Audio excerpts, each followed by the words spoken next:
प्रिय बंधुगण मु आस्ट्रोलोजर गोपाल चंद्र राज बालेश्वर बैरामनगर आस्ट्रोपाम सेंटर रु मोर समस्त दर्शक भाई मानू मोर सप्रेम नमस्कार। आज आमर हस्तरेखा विद्यार तृतीय एपिसोड। आज ए सब बहुत इम्पोर्टाट सब्जेक्ट रही जे आम आज जीवन रेखा विषय बा आयुष रेखा विषय आम कि आज जानिबा जोटा कि समस्त आकांक्षित समस्ते जाना लालायित होती जे मोर आयुष केते मु केते दिन बंचीबी यही सब जिनस आम आज हाथरू केमी जाना ताकू आम आज आम आस्ट्रोपाम सेंटर तरफ मु समस्त को कहवा चाहिए। तेणु सर्वप्रथमे मु कहवा चाहूँगी जे जीवन रेखा बा आयुष रेखा कौन देखाए। आयुष रेखा जीवनर आयुष केते जीवन रे रोगमुक्त जीवन सुस्थ जीवन बा रोगिणा ही मनीष बंचीबो केतेबेले कौं बयस तार मृत्यु हबो कौं जगार मृत्यु हबो घरे हबो कि रास्तार हबो कि हॉस्पिटल हबो कौं समय रे तार मृत्यु हबो मृत्यु समय को केते कष्ट पाइबो कि न पाइबो ए सब विषय आमे आज ये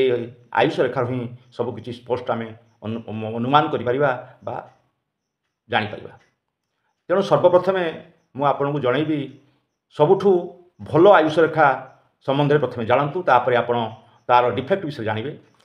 प्राय सबुठु भल आयुष रेखा जो थाए जार बहुत कम लोक थाए दैट इज 5 to 10% लोक थाए कि आहरी कम भी थाए। तेणु आपण देखंतु ये सबुठु आमर भल आयुष रेखा मुझे देखई दूची आपन को चित्रु ये आयुष रेखाटी आमर आरंभ हुए आमर तर्जनी आंगुली मूलरू आरंभ होता है बा मंगल क्षेत्र वृद्धांगुष्ठी मूलरू से आरंभ हो शुक्र क्षेत्र को टोटाल परिवेष्टित होता है। तेणु आयुष रेखा देखंतु मु देखई दूची आपन चित्र रे कोठू बाहरुची एवं कोठी तार शेष होची। देखंतु एई जो रेखा रहिला आपनकर ये आयुष रेखा ये आमर यहाँ हूँ तर्जनी आंगुली ये आंगुली पाखापाखि तलू बाहरती एवं ये पूरा यहाँ शुक्र क्षेत्र ये शुक्र क्षेत्र बाहरी ये टोटाल ये कभरेज करके ये पर्यंत पड़ी आसती। तेणु यहाँ है सबुठु माने शुभ आयु रेखा। ये आयुष रेखार जड़े व्यक्ति अति कम 90 ରୁ 100 वर्ष पर्यंत बंची थाए बा तदूर्ध्व 105 110 पर्यंत चली जाए। मिनिमम ता यही भली रेखार आयुषटा 90 वर्ष पर्यंत मिनिममटा होता है। ये रेखार आरंभ तर्जनी आंगुल मूल होता है कि मंगल क्षेत्र बा वृद्धांगुष्ठी तर्जनी मध्य आरंभ होता है। जदि तर्जनी पाखु आरंभ है ताहने व्यक्तिर जीवन लक्ष्य प्रथम स्थिर हो जाए से व्यक्ति ता जीवन प्रथम लक्ष्य स्थिर करनी। जदि मंगल क्षेत्र आरंभ है ताहले व्यक्तिर जीवन सबुबले घटनाचक्र परिवर्तित होता है एवं तार लक्ष्य प्रथम स्थिर हो न था। जदि आयुष रेखा दुईटी जाक हाथ में बाम हाथ प्लस डाण हाथ दुईटी जाक हाथ में यही स्थिति थी ताहले कौन असुविधा नहीं सबुठु शुभ है एवं सबुठु भाग्यशाली से व्यक्तिर होता है। जदि आमर बाम हाथ में देखंतु ऊपर चित्र बाम हाथ रेखाटी आसिकी बंद हो जगार बंद हो देखंतु ये आयु रेखाटा बाहरी यही जगार बंद हो। तेणु जदि यही भली रेखा आपणकर काहरी आप निजे हाथ निजे देखिपारे जदि गोटे हाथ में बाँ हाथ में जदि छोट थी डाण हाथ में जदि आयुष रेखा लंब थी ताहले व्यक्ति जो समय बाम हाथ में जो समय से आयु रेखाटा बंद होता है से कौन रोग बा कौन एक्सीडेंट ये सब टाइप आसी व्यतिव्यस्त करें रोगाक्रांत करें। किंतु जेहेतु तार डाण हाथ में आयु रेखा अधिक अच्छी सी बंची जाए। जदि दुईटी जाक हाथ में बाम हाथ और डाण हाथ दुईटी जाक हाथ में रेखा अधारू बंद हो जाए बा जो बयसरू से रेखाटी बंद हो जाए सेठी तार मृत्यु अवसंभावी हो जाए से व्यक्ति आयुष से ही सरी जाए। तापरे जदि आपणकर आयुष रेखारे जदि गोटे आइसलैंड चिन्ह रहा आपन देखंतु ए रेखारे गोटे चिन्ह अच्छी मरुभूमिर चिन्ह अच्छी बा एठी गोटे स्क्वायर चिन्ह अच्छी ए जगार जदि एभली जातकर थाए ताहले से व्यक्ति सही समय रे किछि रोगग्रस्त हुए एवं नेरोली से रोगरू धीरे धीरे से जिते जीवन रेखा माने पुणी फेरी आसे ता स्टेज को सी संपूर्ण सुस्थ हो जाए। जदि आयु रेखा प्रथम बाहर बेलू यहाँ हूँ मस्तिष्क रेखा देखूँ यहाँ है मस्तिष्क रेखा यहाँ जीवन रेखा है यहाँ है मस्तिष्क रेखा यहाँ है मस्तिष्क रेखा तेणु जदि ये दुईटी जाक रेखा